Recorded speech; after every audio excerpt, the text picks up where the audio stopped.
Hello everyone, I'm Tejaswini Shinde and today I'm going to take your data communication subject, that is DCO. Total in this subject 5 units are there.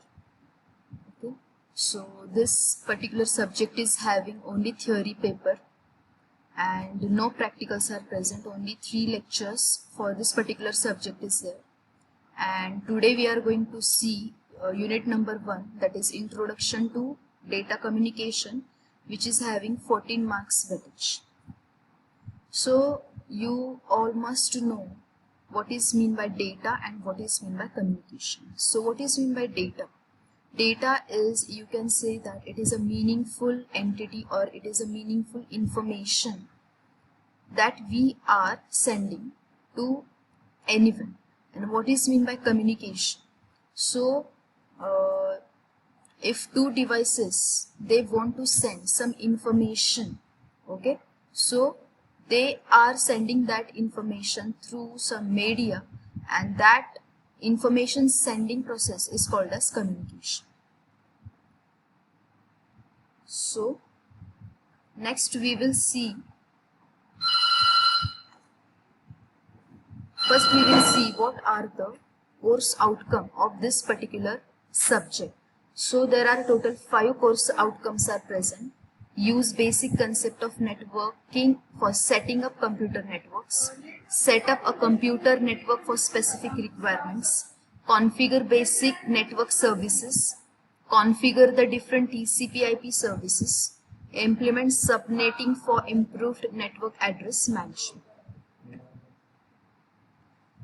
So for first unit, first course outcome is there. Use basic concept of networking for setting up computer networks. So we will first see what is the definition of data communication. So what is data communication? Exchange a data from one device to another device through some transmission medium is called as data communication. Here basic diagram of data communication is there. In this particular diagram, one sender is there, a receiver is there, then in between sender and receiver, one transmission media is there through which one person can send messages to the second person or to the receiver. And at the sender and at the receiver, one component is present, that is called as protocol. So protocol is what? It is a set of rules. So if protocol is not there, we cannot communicate with the you can say with two devices or with sender and receiver. So protocol is the main component in the data communication. So this is the basic diagram of data communication in which sender, receiver, transmission media, messages and protocol is present. So next part is components of data communication. So in earlier diagram already we have seen the things. So that things are called as actually components of the data communication. So it is very simple: sender, receiver, message, medium and protocol. Medium is transmission medium. So let's see sender. What is sender? It is a type of device using which we can send some information or some data message to the receiver.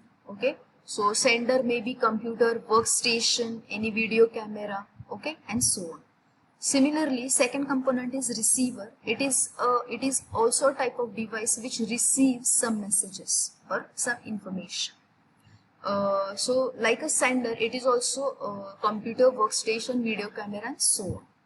Next component is message. So what is meant by message? The message is the data or meaningful information that we are communicating with the sender and receiver. Okay, so your message is in any format, that is text, audio, pictures, then videos, then numbers. It is in the form of anything. Okay, so that is called as message. Then fourth component is transmission medium. So it is a physical part by which you can send your message or your messages travels from one device to another device or from one sender to a receiver. Okay, so transmission medium, basically it is of two types, guided and unguided media. In brief, we will see this unguided media and guided media in second chapter. So some example of transmission media are twisted pair cable, then fiber optic cable, satellite, radio waves, okay, so and so on. Then fifth one is protocol.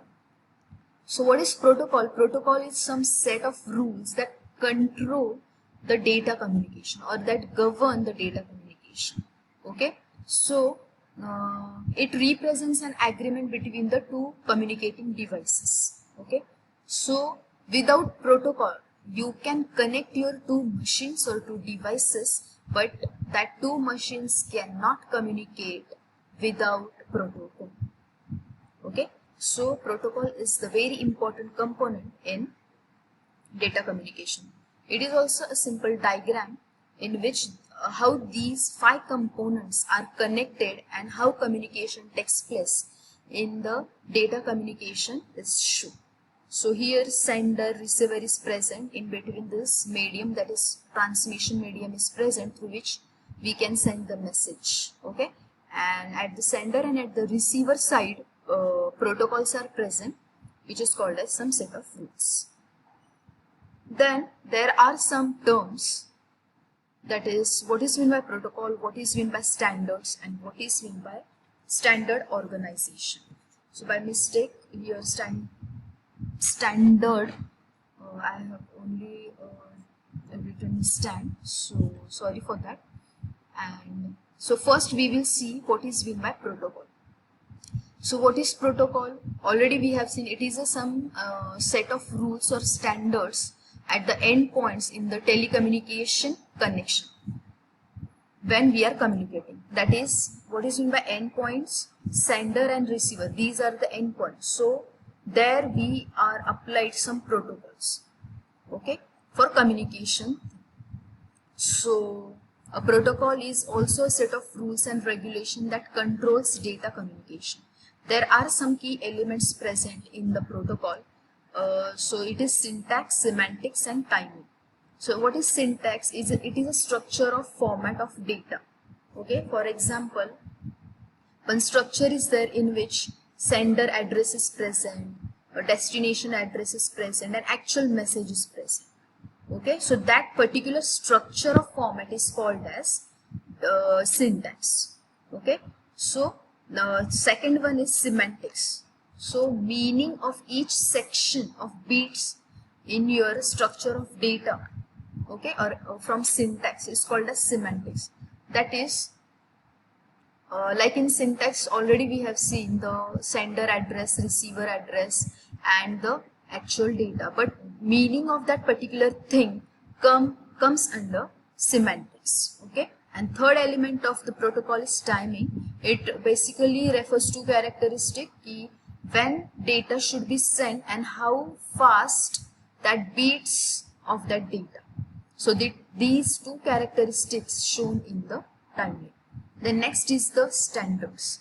So what are the standards? Basically these are the guidelines provided to the organizations or to the vendors, to the government agencies or to the manufacturers to ensure the kind of interconnectivity necessary in today's marketplace and international communication, okay. So in data communication, standards falls into two categories, that is de facto and de jure category.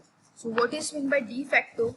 It is the de facto means by fact or by convention, and what is meant by de jure by law and by regulation. So in de facto, whatever standards are there, so that standards are not approved by the organization but are widely used in nowadays, okay. So how you can remember the de facto and de jure? In de facto, whatever standards are made, so that standards are not made by the organization, okay, but these are established by the manufacturers, and in second, de jure, meaning by law or by regulation.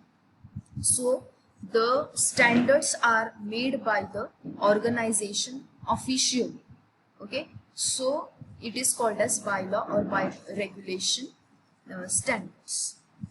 Then next is what is meant by standard organization.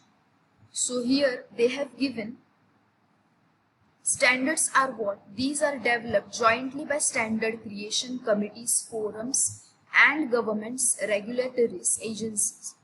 Okay, so here they have given an association of organization, governments, manufacturers, and users forms the standard organization. Okay, so whatever standards organization, governments, or vendors are applying, so they form some standard organization, and they are responsible for maintaining, developing, and coordinating the standards. Okay, so there are some examples given here of standard organization. I think everyone knows about ISO, that is International Standard Organization, then ITUT, IEEE, ANSI, and TIA. Okay, so these are some standards in standard organization, examples of some standard organization. Then what is meant by ISO, International Standard Organization? So it creates some set of rules and standards for graphics and document exchange, and also provides models for equipment and system compatibility, then quality enhancement, and improve productivity and reduce the cost. So basically in you can say in colleges, also in institutes, these ISO standards are used. The next one is International Telecommunications Union Telecommunications Sectors. So the task of this particular standard organization is to make technical recommendations about telephone, telegraph, and data communication interfaces. Okay. Then next one is Institute of Electrical and Electronics Engineers. So in this particular standard, it is a professional organization in the world. So basically it published or in addition it publishing scores of journals and hundreds of conferences each year. Okay. The next one is American National Standard Institute. So it serves as National Coordinating Institute for Voluntary Standardization in the US. And last one is Telecommunication Industry Association. It represents manufacturers of the communications and information technology products and services, provides for the global marketplace through its core competencies. So these are some standard organization examples are present. Okay.